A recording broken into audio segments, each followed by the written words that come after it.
صحابہ کرام میں بعض صحابہ گھوڑے سے تیز دوڑتے تھے. سلمہ ابن اکوع رضی اللہ عنہ, کوئی بھی صحابی ایسا نہیں تھا جو تیز دوڑنا نہ جانتا ہو. گھوڑوں کی پشت پہ سوار ہونا, دوڑنا, رات کو جلدی سونا, صبح جلدی اٹھنا, یہ سارے کام کس کے تھے؟ ہمارے نبی اور صحابہ. بہت کم سوتے تھے, بہت زیادہ جاگتے تھے. ہم خوراک شیروں والی کھا رہے ہیں, صحابہ تو شیر تھے نا, اور کام کون سے کر رہے ہیں؟ بکریوں والی. ایک تو بکری سارا دن منہ گھماتی رہتی ہے, دیکھا ہے نا, جب چپ کبھی بیٹھتی نہیں ہے, جیسے آگے بیٹھے گی منہ گھمانا شروع. آج بھی آپ دیکھ لو, کسی نوجوان کا منہ آپ کو کبھی خالی نظر نہیں آئے گا, یا تو چنگم ہوگی, یا گٹکا ہوگا, یا نسوار ہوگی, یا سگریٹ ہوگا. خالی منہ نظر نہیں آئے گا اس کا آپ کو کبھی. ایک دن میں نے دیکھا ایک آدمی ایسے منہ گھما رہا ہے, میں نے کہا یار انسانوں کا تو نہیں سنا تھا, یہ بھی جگالی کرتے ہیں. گائے بکریاں ایسے نا منہ گھما رہی ہوتی ہے, جگالی. پتا چلا چنگم کھا رہا ہے. جب آپ چنگم کھاؤ گے, منہ گھماؤ گے, تو کام یہ شیر والا ہے یا بکری والا؟ بکری والا. شیر بہت تھوڑا کھاتا ہے, لیکن اتنا کھائے گا کہ وہ ایک ہفتہ چل جائے گا. بکری سارا دن کھاتی ہے, مگر دہشت پھر بھی پیدا. تو شریعت نے کیا کہا؟ تھوڑا کھاؤ مگر اچھا.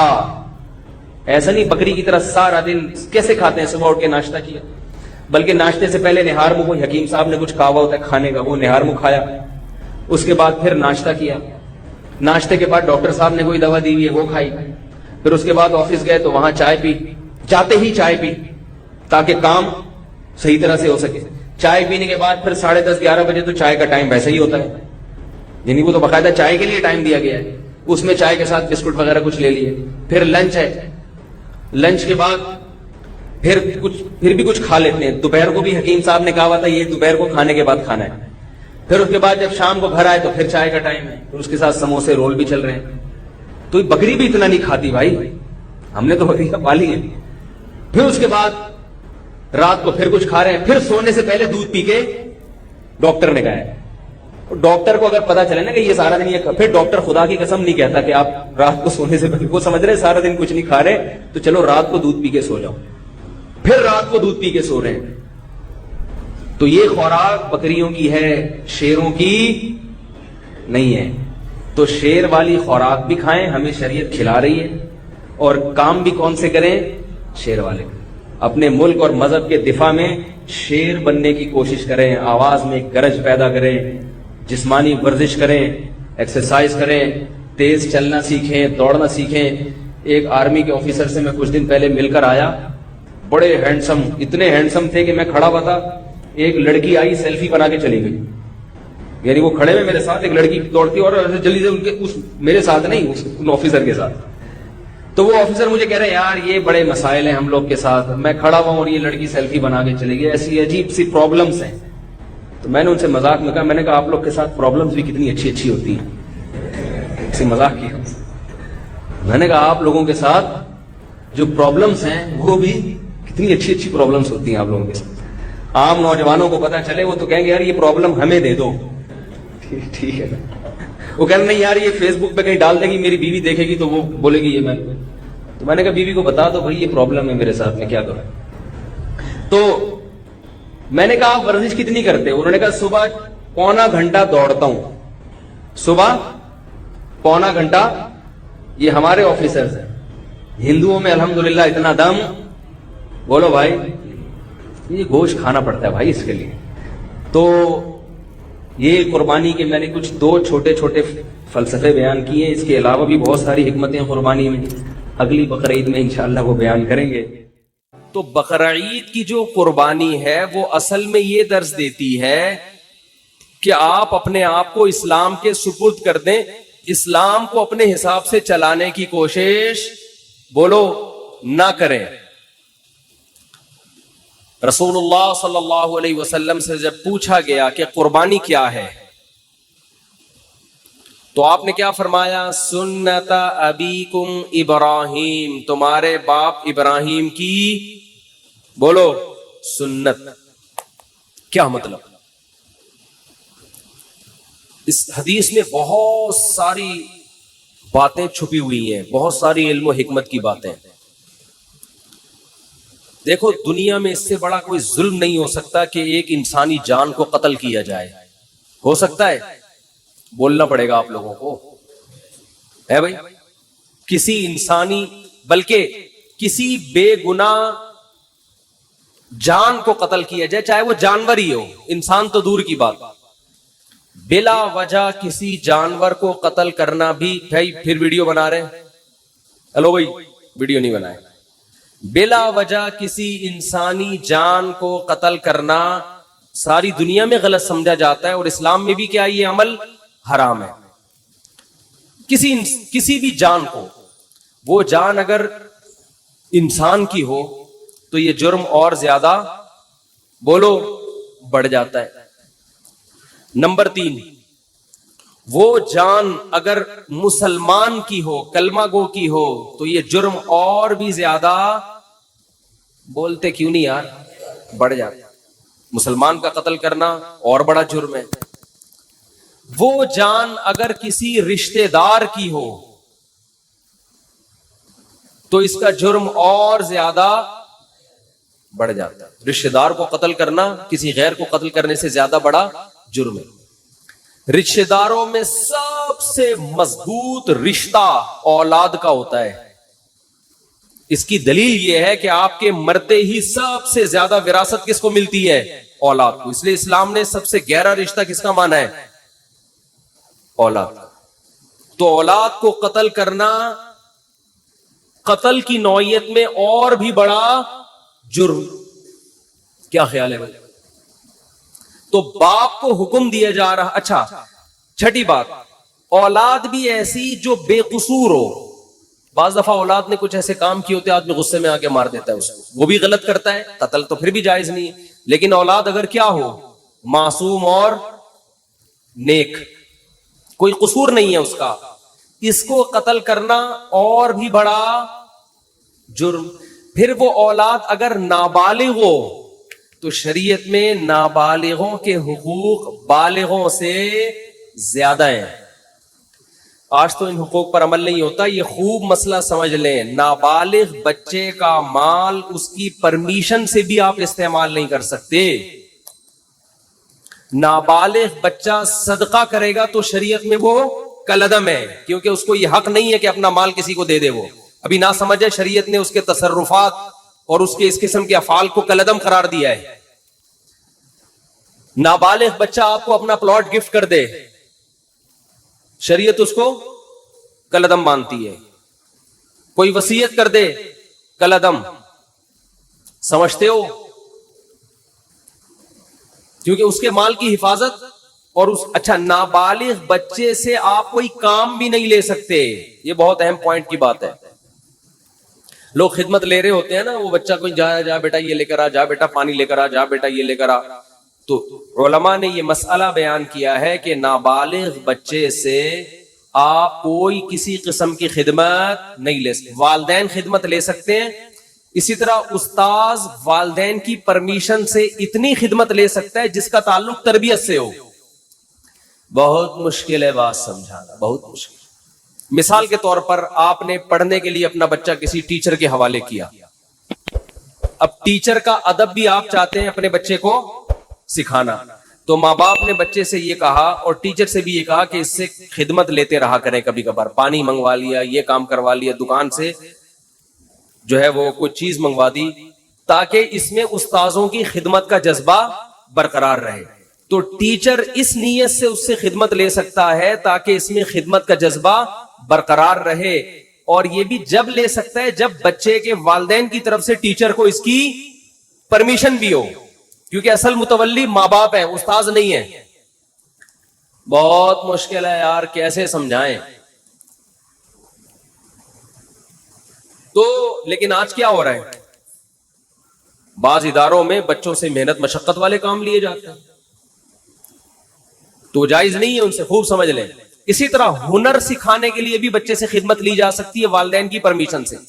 ماں باپ اپنے بچے کو میکینک بنانا چاہتے ہیں تو شو روم میں لے جا کے وہ جو ورک شاپ میں بٹھا دیا، تو وہاں جو بھی استاذ ہے اس سے کہا کہ بھئی اس سے پلگ پانا وغیرہ کھلواؤ تاکہ اس کو یہ کام آئے. تو ہنر سکھانے کی نیت سے بھی ٹیچر، استاذ وہ نابالغ بچے سے خدمت لے سکتا ہے. کس کی پرمیشن سے؟ ماں باپ کی. مگر اس میں بھی یہ ہے کہ یعنی زیادہ محنت مشقت والے کام اس صورت میں بھی جائز نہیں ہے کہ جس سے وہ تنگ آنا شروع ہو جائے. سمجھتے ہو؟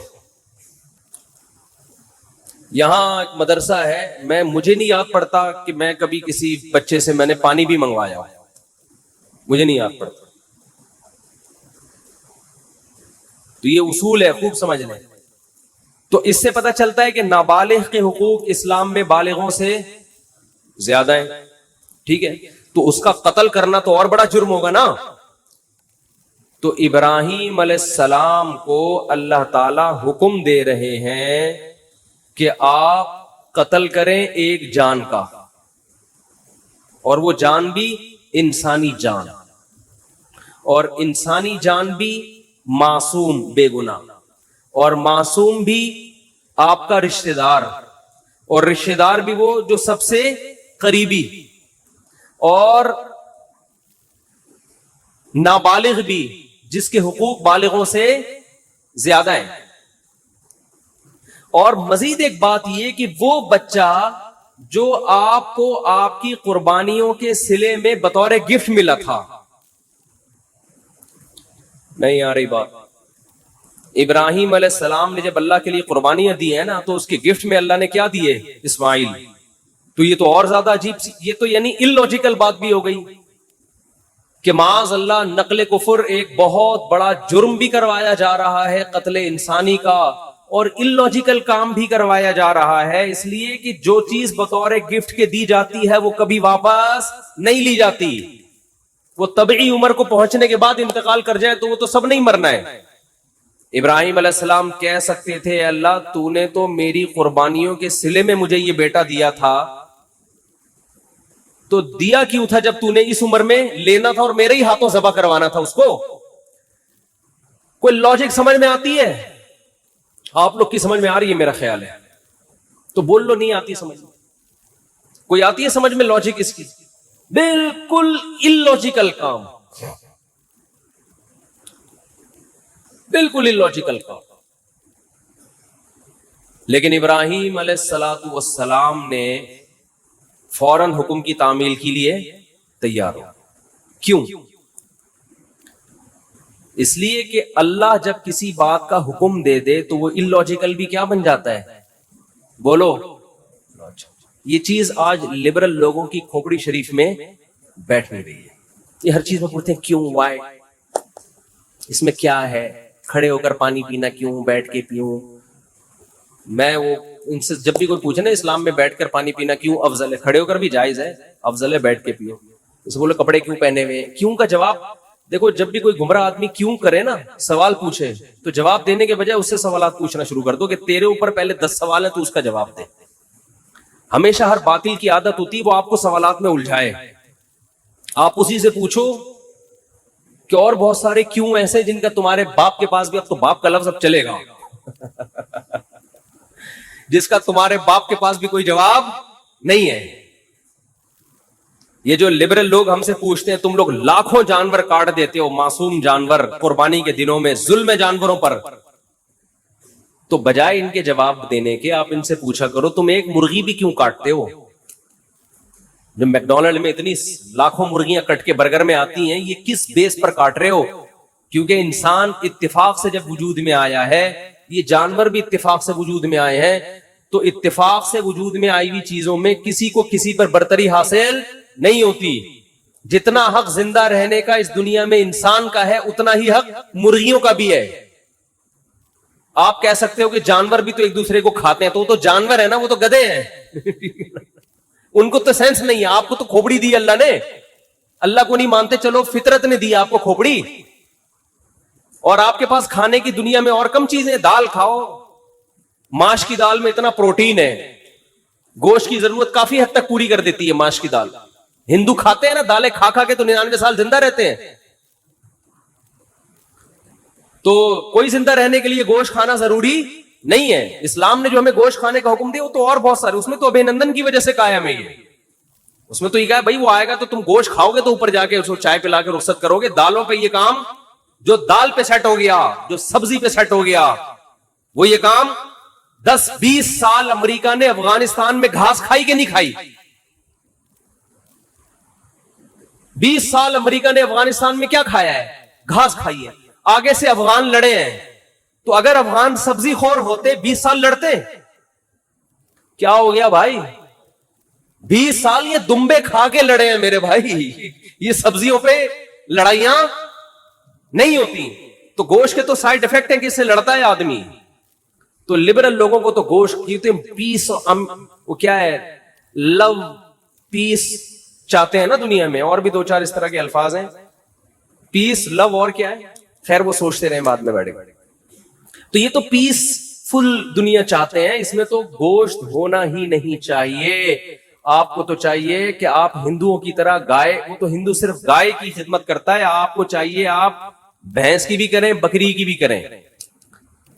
تو ہم تو لاکھوں جانور کاٹتے ہیں, ہم پر اعتراض نہیں ہوتا, کیونکہ ہم کس کے حکم پہ کاٹتے ہیں؟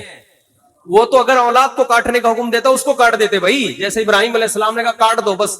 جب illogical کام اللہ نے کہہ دیا تو وہ illogical رہا نہیں ہے, وہ لاجیکل, وہ سراپا لاجک سے بھرا ہوا کام ہے. وہ خدا ہے بھائی, ہم تو خدا کے غلام ہیں, ہمیں پیدا. اگر اللہ ابراہیم علیہ السلام کو حکم دیتا اسماعیل کو کاٹو, وہ نہیں کاٹتے. اللہ ویسے بھی تو اٹھا سکتا تھا نا. کتنوں کے بچے 7-8 سال کی عمر میں ٹرک کے نیچے آ کے ہلاک ہو جاتے ہیں, وباؤں سے مر جاتے ہیں. تو وہ تو اللہ کو ویسے بھی حق حاصل ہے کہ, تبھی تو اللہ قرآن میں کہتے ہیں کہ تم اللہ کی راہ میں صدقہ خیرات کرو. انسان کہتے ہیں اللہ میں خیرات کروں گا میں تو غریب ہو جاؤں گا. تو قرآن بار بار کیا کہتا ہے؟ یبسط الرزق لمن یشاء ویقدر, جس کے لیے میں چاہتا ہوں رزق کے دروازے کھول دیتا ہوں, جس کے لیے میں چاہتا ہوں تنگ کر دیتا ہوں. تو یہ تو میرے ہاتھ میں ہے, میں تمہیں ویسے بھی غریب کر سکتا ہوں, صدقہ دو. اگر اس سے غریب ہو بھی گئے ثواب تو ملے گا نا. اول تو ہوگے نہیں, اللہ دے گا مال تمہیں. تو ہمارے پاس تو دلیل ہے ہمارے رب کی طرف سے, اس نے ہمیں حکم دیا بقرعید کے 3 دنوں میں اپنے حبیب سے کہلوا دیا صلی اللہ علیہ وسلم, اللہ کو جانور کا خون بہانے سے زیادہ کوئی عمل محبوب, بولو نا بھائی, نہیں ہے. تو ہمارے پاس تو دلیل ہے کہ ابراہیم کو اللہ نے حکم دیا اپنے بیٹے کو ذبح کرو. اولاد کا ذبح کرنا illogical کام, کسی انسان کو کاٹنا illogical, لیکن اللہ کے کہنے سے کیا بن گیا؟ لاجک سے بھرا ہوا. اب اس پہ اعتراض کرنا illogical ہے.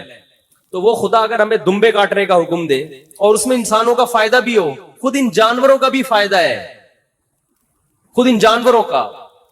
اگر یہ جانور نہ کٹیں تو یہ تو بڑھاپے میں ان کو کون پوچھے گا؟ آپ انڈیا میں گایوں کی حالت دیکھو, بوڑھی گایوں کی, جن کو ماں جب بنایا ہے تو ماں جیسا بڑھاپے میں سلوک تو کرو ان کے ساتھ. کوئی پوچھنے والا نہیں ہوتا ان جانوروں کا.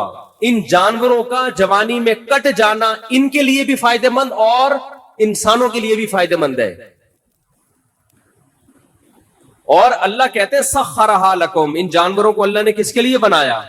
ہمارے لیے. تو جو مذہب کو نہیں مانتے ان سے سوال ہے کہ تو ایک مرغی بھی کس بیس پہ کاٹتا ہے بھائی؟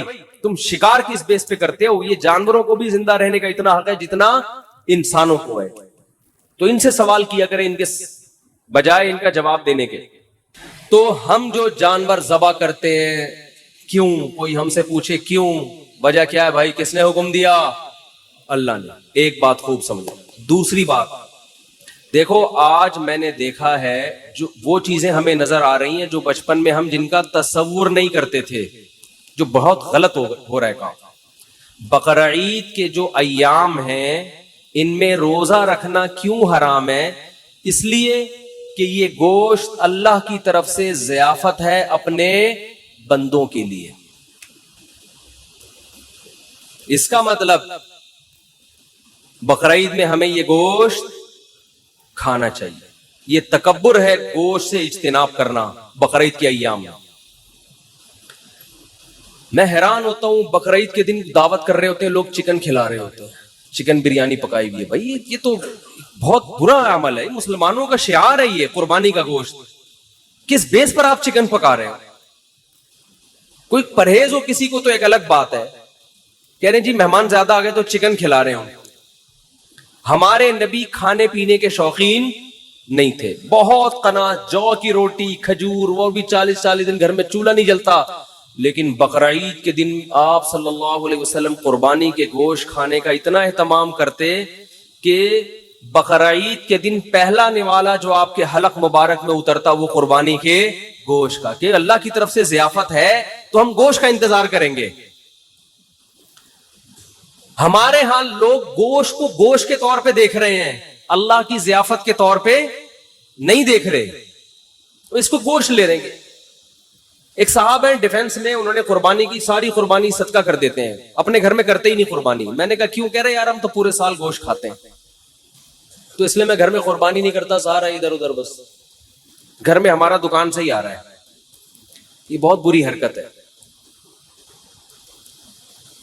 بھائی. آپ کو اللہ اس لیے تھوڑی قربانی کروا رہے کہ پورے سال آپ جو بیچارے دال کھاتے ہیں تو وہ گوشت کھا لیں, اس لیے تھوڑی کروا رہے اللہ قربانی. جب کوئی عزت دار آدمی آپ کو دعوت دے اور کہے کہ ہماری دعوت میں آئیں, آپ پوچھیں کیا پکاؤ گے, وہ کہے میں قورمہ بریانی, اور آپ دعوت سے شارٹ ہو جائیں. اگلے دن وہ فون کر کے پوچھ رہا ہے آپ میری دعوت میں کیوں نہیں آئے؟ آپ کہتے ہیں یار ہم تو صبح شام پیزا برگر کھانے والے لوگ ہیں, بروس کھاتے ہیں, یہ قورمے بریانی تو یہ ہمارے لیے کوئی اتنی ویلیو نہیں رکھتی, یہ تو ہم اپنے غریبوں کو کھلاتے ہیں. اس کو غصہ آئے گا کہ نہیں آئے گا؟ کیا ہو گیا بھائی؟ او بھائی ابھی اس کے قورمے کو نہیں دیکھا جائے گا, اس کی نسبت دوست کی طرف کی جائے گی کہ میرا بچپن کا دوست ہے, اس نے وہ بے شک دال چاول کھلائے, آپ جائیں گے نوالے بھر بھر کے شوق سے کھائیں, تعریفیں بھی کریں گے.